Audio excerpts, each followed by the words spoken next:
the president's latest budget would never balance, despite the fact that it's calling for $2 trillion in new taxes. House Republicans believe that we can do better.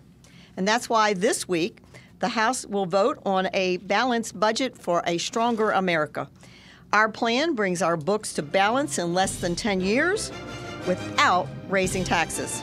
Welcome back to The World Over Live. That is Congresswoman Diane Black. The budget battle is once again enjoined on Capitol Hill. To comment on all of this, we're joined by the Congresswoman herself, Diane Black of Tennessee. She's a member of the House Budget and the powerful Ways and Means Committee. Congresswoman, thank you for joining us. Well, it's so good to be with you tonight. Pleasure to have you here. Well, the House has passed its budget plan. Now, give people a quick idea here. This is not legally binding. This is just kind of a blueprint, right? That's correct. This is a messaging statement, and it is a messaging statement to say what it is that we would like to see happen here in this country.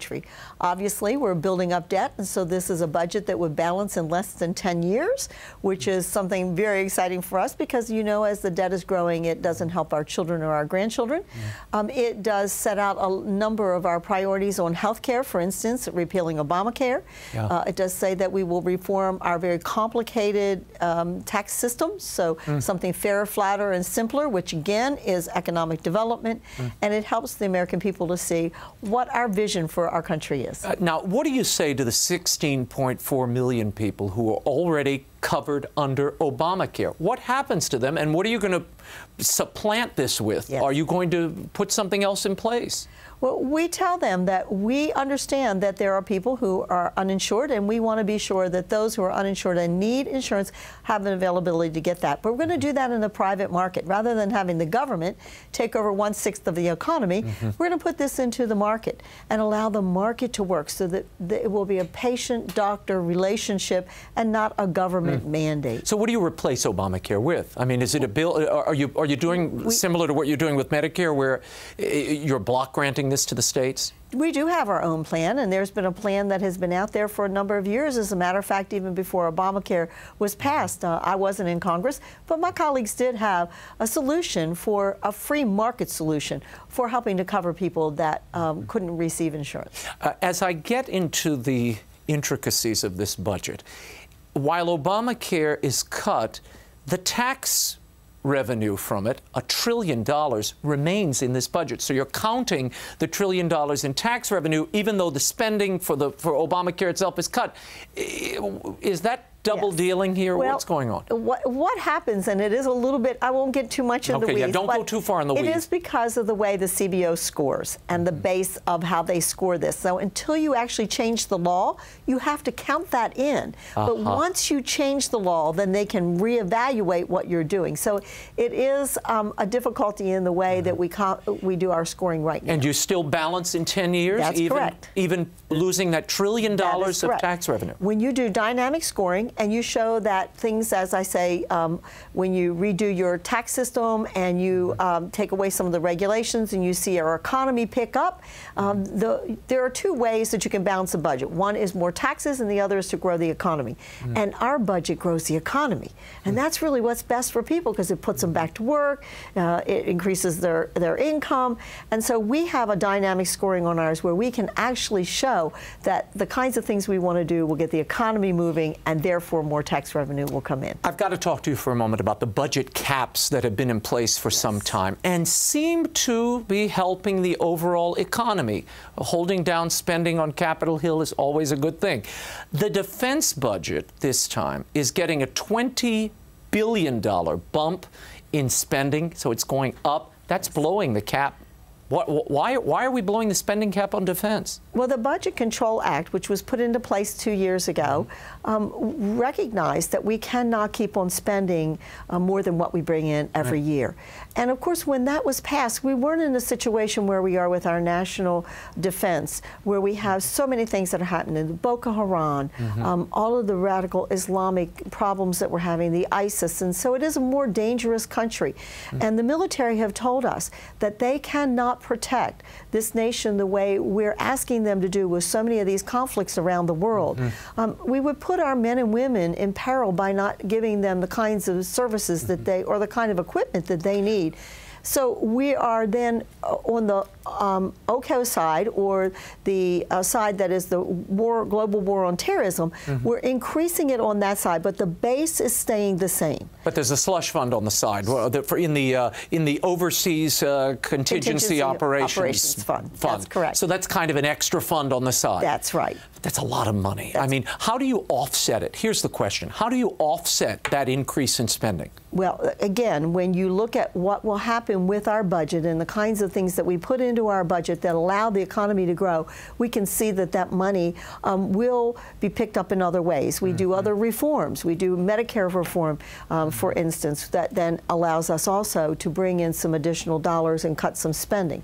So when all of that balances out, we really just feel that national defense is necessary. We must be sure that our men and women, that we're asking them to go into war, have the kinds of equipment that they need. And we're going to have to look at the other kinds of things that need to be done with. For instance, our Air Force is the smallest that it's been since the Air Force was developed. We have the least ships that we have had since World War II. So with all of those decisions that were made during the Budget Control Act, with where we were with the national defense at that time, it has changed. And we have got to make sure that we're doing the things that we need to do, because after all, that is our #1 responsibility, is to keep people safe. Protecting the homeland, That's right. Let's talk for a moment about the doctor fix that was passed today. This would cure the Medicare payments to doctors. A lot of physicians, they're simply not taking Medicare patients. Yes. Tell us what this will alleviate. Even the president is supportive of this. Yes. A number of years ago, the sustainable growth rate was put into place, a way to help control spending, and what they have found over the years is it did not work. It was a flawed plan when they put it into place, and 17 times now it has been extended. So our doctors just live with uncertainty about how they're going to be reimbursed for their services. And what this does is it takes that uncertainty away, it puts a new plan in place, and it allows us to truly see the cost of care by doing this as well. Let's talk for a moment about this new GAO report, Government Accounting Office report. It found that $1.5 billion was spent over the last 3 years in state and federal funds by Planned Parenthood. Now, when you see that, you think what? Well, I think it only confirms what we've been saying for the last several years. And this report took 2 years to get to us. We asked for this report over 2 years ago. And of course, they've done the research that needed to be done, but they have confirmed what we have been saying. Money is fungible. So let's take Planned Parenthood, because they are the biggest provider of abortions across our entire country. So they get money from Title X, which are taxpayer dollars. And they say, oh, well, those dollars are only being used for family planning and other services that they provide. But we know on the other side of the wall is an abortion clinic. So that money is fungible. How can you say an abortion clinic that's in the same building, has the same lights, it's got the same rent, the same heat, and that money is not being used? We know now by this report that it is being used. So what's the solution? You're looking for Title X reform, Title X, which is the funding mechanism here. But what does that mean? What wall would you like to see erected here? It would say that Title X money, which was originally put there for just that reason, is to help people with family planning. There are some other services that they do in those clinics as well.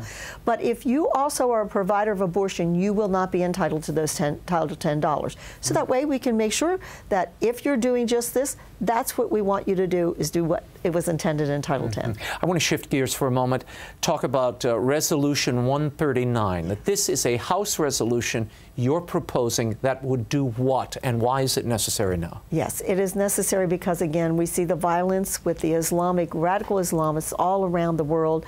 We want to say to those that are in the Middle East that are being persecuted because of their religion, that we are with them. Not only are we praying, but we're going to take action. And so what we're doing is we're condemning the violence. #1 is to say what is happening is absolutely not right, religious persecution. #2 is that we're going to take action. We're asking the president to send an envoy to the Middle East to make sure that the human rights are being recognized there.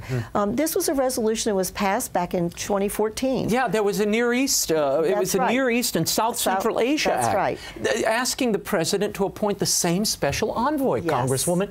Nothing was done. And he did not. The State Department said it wasn't needed, and now look at where we are. It obviously is needed, and we're calling upon the President to appoint a And the special envoy would do what? Well, they would go there, first of all, to say that what is happening is wrong, because that's been recognized in human rights through the UN. It has been recognized, and they're not upholding what has been recognized by other nations as well. And they would be appointed to promote religious freedom in these various countries. That's exactly right. Do you support attaching our federal aid and, or rather foreign aid, to religious rights and human rights? Yes, and some of that is already done. Kay Granger, who is on the appropriations, the foreign appropriations, she does make those decisions, and money has been withheld. And tying that, and sometimes she has said, and I've been there with her when she's told leaders, if you do this, we will not send your foreign aid. And money has been withheld, and it needs to be withheld even in greater amounts when this is occurring. Isn't it difficult, though, to ask the President of this when at the same time we are making deals with Cuba, we're making deals with Iran, we're in business with China. These are religious persecutors extraordinaire, and we're talking about the governments themselves. How do you get from where they are to where you'd like them to be? Well, first of all, I think the Middle East is a little different than that. Than we have radical Islamists who are in such crude ways taking young girls from a school. Right now, Pastor Abedini being held there in Iran, away from his family. We see the 21 Coptic Christians that were kidnapped and beheaded. I mean, this is devastating. This is not just keeping religion down in those countries to say you can only meet in small groups. Like, for instance, you can't meet in China in any larger group than, I think, 21 people. This is a different kind of religious persecution that we're seeing. This is unconscionable. And so, yes, I think, again, tying money and the foreign aid that we give to saying that you cannot do what you're doing in these countries and still receive our money. Congresswoman Black, thank you so much for being here. Hope you'll come back. Well, I certainly will. Thank you for having me, Raymond.